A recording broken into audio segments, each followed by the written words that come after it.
केवट जी के जीवन में रामचरण आए तो अति आनंद, अति उमंग, किस लिए? राम प्रेम, अति अनुराग।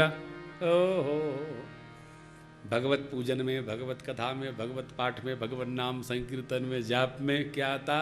आनंद, आनंद, परमानंद, दिव्य आनंद, आत्मानंद, ब्रह्मानंद। अब आनंद जोड़ते जोड़ते मूर्ख लोग भोजनानंद ले, मतलब है जिसका परिणाम दुख है वहां आनंद कहां से आएगा? अरे भजनानंद, ब्रह्मानंद।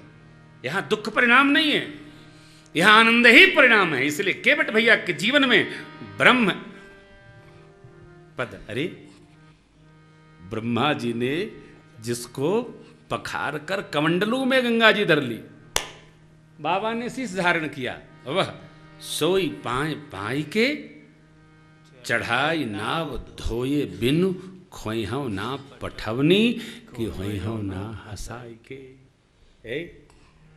इतना बड़ा सौभाग्य, परम सौभाग्य। केवट जी के आनंद की सीमा नहीं रही। देखिए ब्रह्मज्ञान है, अब ये जगह भगवान के तत्व को जानने के लिए किताब पढ़ना जरूरी नहीं है, समझना जरूरी है। भगवत तत्व को समझना जरूरी है, आनंद जरूरी है। मैंने एक दिन आप सबसे कहा था, ये गांव में कथा, वो शहर में कथा नहीं। अब तो बद्री विशाल के बाद ये शर्त हो जाएगी कि भाई तीर्थ में कराना है तो चलो कहीं करा लो।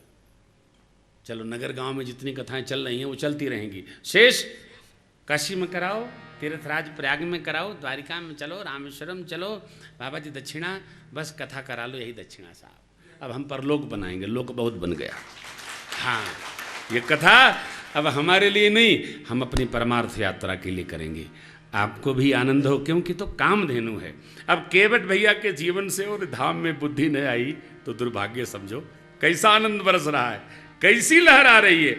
अति आनंद उमगी अनुरागा, अति आनंद उमगी अनुरागा, चरण सरोज पखारन लागा, चरण सरोज पखारन लागा, बरसी सुमन सुर सकल सिहाही, बरसी सुमन सुर सकल सिहाही, एहि सम एहि सम एहि सम पुण्य पुण्य को नाही, एहि सम पुण्य पुण्य को नाही, एहि सम पुण्य पुण्य को नाही।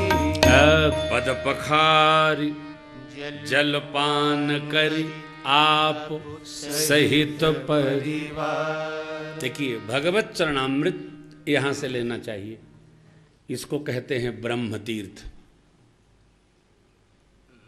यहां से। और भगवत चरणामृत लेते समय आवाज नहीं आनी चाहिए। हाँ, आवाज खाते पीते डैश। तो यहां से आपने 108 बार भी चरणामृत प्राप्त कर लिया तो भगवत कृपा अपने आप प्राप्त हो जाएगी। ये मूल ब्रह्म तीर्थ इसको कहते हैं। और जब पितृ तर्पण करते हैं तो ये पितृ तीर्थ यहां से करते हैं। दो ही याद रखिए, शिष्य ज्यादा बता देंगे तो भूला जाएंगे, इसलिए कथा थोड़ा कम ही करेंगे कि आप भुलाएं ना। इतनी बात समझ लीजिए। चरणामृत मिले बिना आवाज किए, पट को 4 भाग में ये लगाया, गिरे तो यहीं गिरे, नीचे हो तो थोड़ा लेना। और चरणामृत लेने के बाद हाथ नहीं धोना चाहिए। आप बताओ, अमृत पीने के बाद हाथ क्या धोना? लोग कहते हैं पुजारी जी जरा जल दे दीजिए, जल घर से लेके आओ, शरीर में आप लेप कर लो। आनंद, ये अमृत है। क्या नाम है? भगवत चरणामृत। तो अमृत प्राप्त कर लिया, लेप कर लिया, साहब गंदा हो जाएगा। अरे तो शरीर है तुम्हारा गंदा है तो क्या गंदा हो जाएगा? अमृत का लेप करने से शरीर हमारा दिव्य हो जाता है, सुंदर हो जाता है। कितने गुणी हैं? पद पखार जलपान करी। ध्यान रखिएगा, पूजन करके आचार्य जी पहले अपने चरणामृत लेते, फिर जो पात्र है उसमें जल पड़ता है, वो सबको वितरण होता है। अकाल मृत्युहरणम सर्वव्याधि विनाशनम आदि। आप सहित परिवार, प्रभु आज्ञा हो तो पितर लोग हाँ हाँ करो। केवट जी पितर हम लोग ध्यान रखिएगा, परिवार में सुख समृद्धि की वृद्धि करानी हो तो हमको कम से कम साल भर न करो यार, 15 दिन जब पितृपक्ष पितृ देवताओं का है, पूरे आदर के साथ पितृ देवताओं के लिए पूजन करना चाहिए, उनके लिए विधिवत दान करना। जैसे पुरुषोत्तम मास में हम परमात्मा प्रत्यर्थ कर रहे हैं, उसी प्रकार पितृपक्ष में पितृ देवताओं को संतुष्ट करने के लिए नाना प्रकार के दान निपुण करना चाहिए। इससे उनको वहाँ आनंद और सुख की प्राप्ति होती है। वंश की कमी हो, पितृ देवताओं को संतुष्ट करिए। व्यापार न चलता हो, पितृ देवताओं को संतुष्ट करिए। परिवार में संतान में कोई रुग्णता आ गई, पितृ देवताओं को संतुष्ट करिए। जिसके पितृदेव संतुष्ट रहते हैं उसके घर में कभी कोई कष्ट नहीं आता, कृपा बरसती है, देव तुल्य है ना। ये तो पितृदेव कहा गया है। हम इससे केवट भैया से शिक्षा लें, हम भी करें। पितर उपार करी प्रभु पुण्य मुदित गयउले, उतरी ठाड़ भय सुर शरीरेता कौन मासी। फिर प्रभु राम निषाद रात गुह, फिर लक्ष्मण भैया खड़े हो गए। केवट जी ने उतर कर सीधा दंडवत किया सिर चरण में। केवट उतरी दंडवत के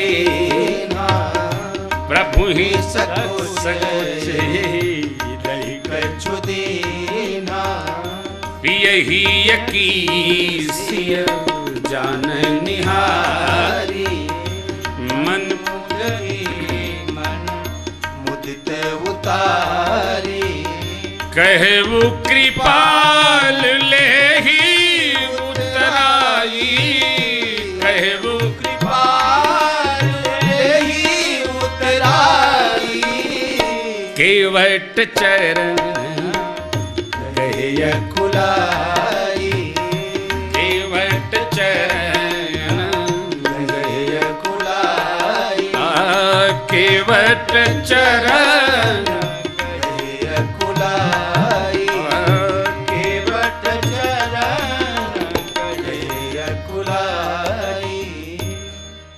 केवट जी ने दंडवत किया, साष्टांग दंडवत किया।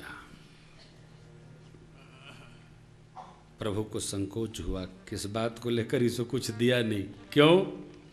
पहले बोलाए हैं ना, एही प्रतिपालम परिवारो नहीं जानूं कछु और जिस बात का हम निषेध करते हैं उसी की उपस्थिति होती है। महापुरुषों का चिंतन है। जिस बात का निषेध रखेंगे मन में आप, उसकी उपस्थिति हो जाएगी। भगवान ने सोचा, क्या कहता है, ननाथ उतराई चहो, स्मरण करा दिया, कुछ तो दे ही दें। और देखिए व्यवहार है, आप ट्रेन में चलते हैं टिकट लेके चलते हैं, जहाज में चलेंगे टिकट लेके चलेंगे, नाव पर चढ़ेंगे तो कुछ न कुछ देना ही चाहिए मल्लाह भाई को। किसी के साथ आप कहीं, आप यहाँ आए हैं, बस में आए हैं, किराया दिए होंगे, कुछ सेवा रखी गई होगी वो दिए होंगे, तभी हम किसी के द्वारा सेवा लेकर उसको यदि सेवा का कुछ न कुछ नहीं देते हैं तो हमको उस सेवा का फल प्राप्त नहीं होता है। भगवान ने ये व्यवहार दिया, ये व्यवहार व्यवस्था है कि पार उतारा है, कुछ तो लेना ही चाहिए। क्यों? यही प्रतिपाल हूँ सब परिवारों। लेकिन वाह अद्भुत हो, देखिए अब सरकार के मन की हृदय की जानने वाली मेरी माँ ने, यहाँ एक बड़ा पवित्र भाव यह है कि केवट जी ने दंडवत किया परमात्मा को, तो माता जी कैसे जान गई कि भगवान को संकोच हो रहा है? कथा यही कथा बता रही है। जब जब प्रणाम किया किसी ने, तब तब भगवान ने आगे बढ़कर उठाया। लेकिन केवट जी ने जब प्रणाम किया नाथ, तो भगवान ने उठाया नहीं। भगवान सोच में आ गए, क्या दूं?